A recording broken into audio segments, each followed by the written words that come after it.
Assalamualaikum warahmatullahi wabarakatuh. Sahabat Islam aktual di mana saja berada, alhamdulillah kita berjumpa lagi. Saat ini saya sedang berada di sebuah masjid. Kalau kita lihat arsitektur yang ada, ini seperti di India ya, Taj Mahal. Tapi ini tidak di India, tidak di Taj Mahal, melainkan di Malang. Tepatnya di Desa Karangwidoro, Kecamatan Dau, Kabupaten Malang, dan masjid ini bernama Masjid Salman. Nah, tujuan saya mengambil gambar dan video di sini adalah untuk menunjukkan bahwa inilah bagian di antara ekspresi berislam kita, bahwa di dalam ekspresi Islam itu selalu ada pergulatan antara simbol dan nilai atau simbol dan substansi. Nah, kita lihat bersama-sama, di belakang saya ini adalah sebuah arsitektur yang tidak khas Jawa tetapi bisa berkembang di tanah Jawa. Dan meskipun demikian, kita melihat bahwa ini merupakan perpaduan antara arsitektur dan atau simbol dan nilai. Nah, sahabat Islam aktual di mana saja berada, kita mengetahui bahwa Islam datang ke tanah Jawa ini juga melalui pergulatan antara simbol dan nilai. Telah banyak yang kita dengarkan tentang bagaimana para wali yang datang ke tanah Jawa ini melakukan modifikasi simbol-simbol tertentu, tetapi sama sekali tidak meninggalkan nilai atau substansi. Salah satu yang paling fenomenal yang dikenal oleh masyarakat Jawa demikian luas adalah tentang Sunan Kalijaga. Sunan Kalijaga dikenal sebagai satu-satunya sunan dari 9 wali itu yang berasal dari tanah Jawa. Tentu banyak versi yang bisa kita baca, tapi versi yang paling umum mengatakan bahwa Sunan Kalijaga adalah satu-satunya sunan dari wali yang 9 itu yang berasal dari tanah Jawa, dan beliau menciptakan satu lagu yang sangat populer yang itu tadi menunjukkan antara dialektika antara simbol dan nilai. Beliau tidak menghilangkan simbol-simbol kejawaan, tapi simbol kejawaan yang diungkapkan itu sama sekali tidak melupakan arti atau nilai dan substansi keislaman. Tembang Lir Ilir misalnya, lir ilir tandure wis sumilir, tak ijo royo-royo, tak senggo kemanten anyar. Banyak sekali tafsir yang bisa kita ungkap berkaitan dengan syair atau lagu ini. Lir ilir adalah satu ungkapan yang mengatakan bahwa Islam baru saja tumbuh di tanah Jawa. Lir ilir tandure wis sumilir, baru bangun. Lir ilir itu artinya baru bangun. Tandure wis sumilir artinya padi itu ketika ditanam dia dalam keadaan hijau. Tapi beberapa waktu setelah ditanam dalam keadaan hijau itu, padi tersebut kemudian mati. Tapi yang mati hanya daunnya dan akarnya tidak.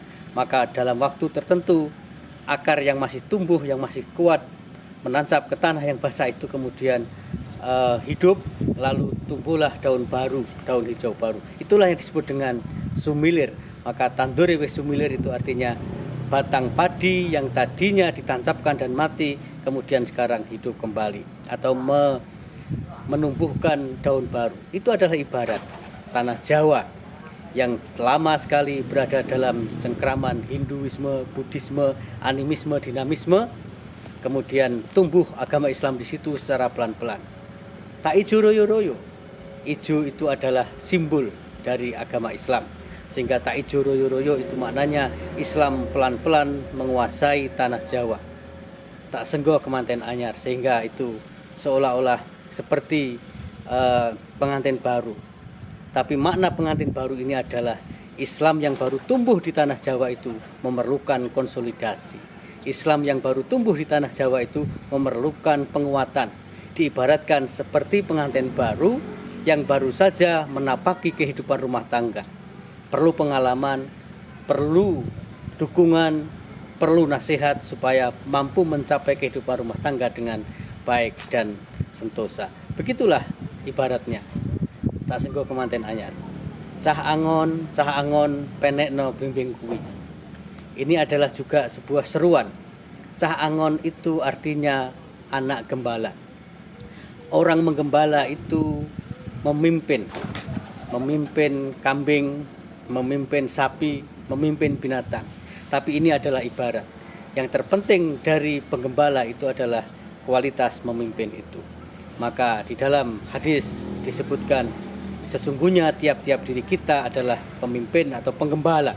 Kullukum ra'in wa kullukum mas'ulun an ra'iyati. Tiap-tiap kita adalah pemimpin atau penggembala dan akan ditanya tentang apa-apa yang kita pimpin atau yang kita gembalakan.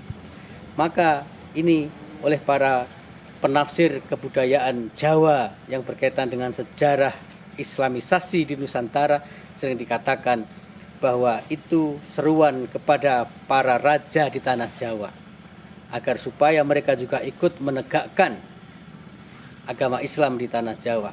Penekno blimbing kuwi. Penekno itu artinya panjatkanlah atau panjatlah.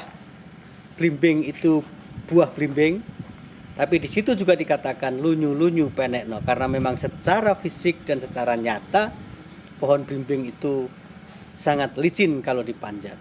Maka ini adalah sebuah ibarat seruan Sunan Kalijaga kepada para raja di Jawa, penekno blimbing kuwi. Blimbing itu berisikan 5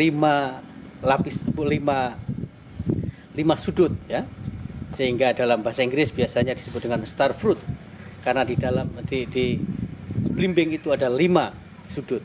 Nah, 5 sudut ini mengibaratkan 5 rukun Islam. Lunyu-lunyu penekno. Lunyu itu artinya sulit. Maka betapapun sulit, betapapun halangannya luar biasa, tetap panjatlah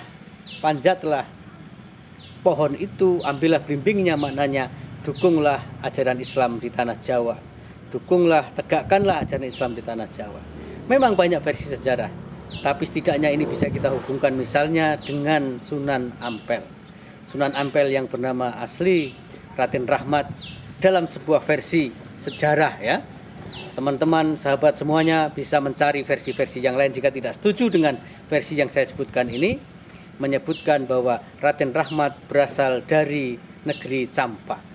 Dia datang ke tanah Jawa karena bibinya yang bernama Jawa Putri Dorowati menjadi permaisuri dari Raja Majapahit yaitu Prabu Brawijaya kelima. Maka datanglah mereka sekeluarga yaitu Raden Rahmat dengan kakaknya Maulana Ishaq dan bapaknya yang bernama Syekh Ibrahim Al-Samarkandi. Tapi dalam perjalanan Syekh Ibrahim Al-Samarkandi meninggal dunia dan dimakamkan di Tuban. Tapi balik ke Raden Rahmat, dia kemudian menemui bibinya di tanah Jawa, di Istana Majapahit, melakukan perbincangan dan dialog negosiasi. Kira-kira terjadilah kesepakatan yang oleh sementara ahli sejarah dikatakan pada saat itu Prabu Brawijaya mengatakan kepada Raden Rahmat, Islamkanlah tanah Jawa, tapi jangan Islamkan diri. Jika benar versi sejarah ini, maka bisa kita hubungkan dengan perkataan cah angon penekno blimbing kuwi. Prabu Brawijaya adalah cah angon itu atau wong angon dalam arti penggembala. Menggembala karena dia memiliki kekuasaan atas tanah Jawa. Dan dia memberikan keleluasaan kepada para penyebar ajaran Islam di tanah Jawa. Maka cah angon penekno blimbing kuwi, lunyu-lunyu penekno Nah, ini semuanya tafsir ya yang bisa kita jadikan sebagai bukti bahwa di dalam menyebarkan ajaran Islam di tanah Jawa, para wali selalu melakukan dialektika antara simbol dan nilai. Simbol masyarakat lokal tidak ditinggalkan, tetapi nilai-nilai Islam tidak juga terkorbankan. Ini menjadi contoh bagi kita semuanya agar dalam menjalankan ajaran Islam kita senantiasa mempertimbangkan situasi masyarakat. Dalam menyebarkan agama yang damai ini, kita senantiasa mempertimbangkan situasi masyarakat, mengambil simbol-simbol mereka agar senantiasa proses-proses integrasi itu menjadi lebih mudah. Tapi di dalam simbol itu nilai-nilai Islam tetap kita kedepankan. Demikian, terima kasih. Assalamualaikum warahmatullahi wabarakatuh.